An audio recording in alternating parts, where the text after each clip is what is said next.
السلام علیکم ورحمۃ اللہ وبرکاتہ۔ قال النبی صلی اللہ علیہ وسلم من قام رمضان ایمانا واحتسابا غفر له ما تقدم من ذنبه۔ محترم دوستو، بھائیو، ہم رمضان مبارک کے بہت ہی قریب ہیں۔ ہمارے اوپر رمضان مبارک کا سایہ فگن ہونے والا ہے۔ تو ہم نے پچھلے درس میں بتایا کہ رمضان کا مہینہ آنے کا مطلب یہ ہے کہ ہم روزہ رکھیں۔ فمن شہد منکم الشہر فلیصمہ، جو تم میں سے اس مہینے کو پائے اسے چاہیے کہ وہ روزہ رکھے۔ تو اس مہینے میں ہمارا سب سے پہلا کام جو ہونا چاہیے، سب سے اہم کام جو ہونا چاہیے، وہ یہ کہ ہم روزہ رکھیں۔ لیکن سوال یہ ہے کہ ہم روزہ کیسے رکھیں؟ بہت سارے لوگ ایسے ہوتے ہیں جو اس وجہ سے روزہ رکھتے ہیں کہ اگر وہ روزہ نہیں رکھیں گے تو سماج میں لوگ اسے برا بھلا کہیں گے۔ بہت سارے لوگ اس لیے رکھتے ہیں کہ سب لوگ رکھ رہے ہیں اس لیے ہم بھی روزہ رکھ لیتے ہیں۔ لیکن صحیح طریقہ کیا ہے کہ ہم روزہ کیسے رکھیں؟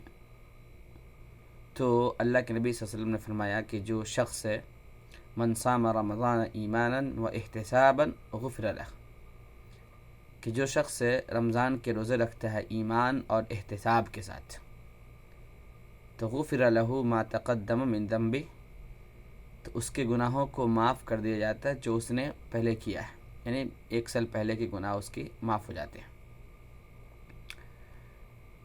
تو ایمان کا مطلب یہ ہے کہ ہم اس بات پر ایمان رکھیں کہ یہ روزہ اللہ تبارک و تعالیٰ نے ہم پر فرض کیا ہے، ہم پہ مشروع کیا ہے، ہم پہ واجب کیا ہے، ہم کو اس کا حکم دیا ہے، اس لیے ہم روزہ رکھتے ہیں۔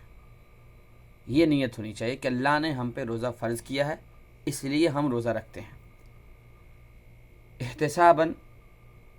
احتساب کے ساتھ، یعنی اس نیت کے ساتھ کہ ہم جو روزہ رکھ رہے ہیں یہ ہم کو فائدہ دے گا، اس کا ثواب ہم کو ملے گا، یعنی اس نیت کے ساتھ کہ ہم کو روزے کا ثواب بھی حاصل کرنا ہے۔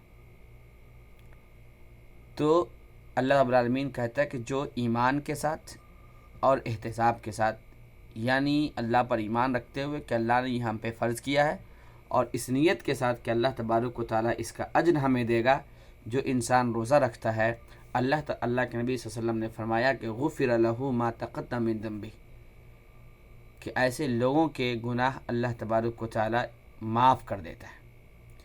تو ضرورت اس بات کی ہے کہ ہم اس لیے روزہ نہ رکھیں کہ ہم مسلمان ہیں، ہمارے سماج میں لوگ روزہ رکھتے ہیں، نہیں رکھیں گے تو لوگ برا بھلا کہیں گے، اس نیت سے اور اس ارادے سے روزہ نہ رکھیں، بلکہ اس نیت سے روزہ رکھیں کہ اللہ تبارک و تعالیٰ نے ہم پہ روزہ فرض کیا ہے اور ہم اس کا ثواب اللہ رب العالمین سے چاہتے ہیں۔ اللہ تعالیٰ سے دعا ہے کہ اللہ تعالیٰ ہم لوگوں کو رمضان کے پورے مہینے کے روزے رکھنے کی توفیق عطا فرمائے اور ہمارے روزے کو قبول بھی کرے، آمین یا رب العالمین۔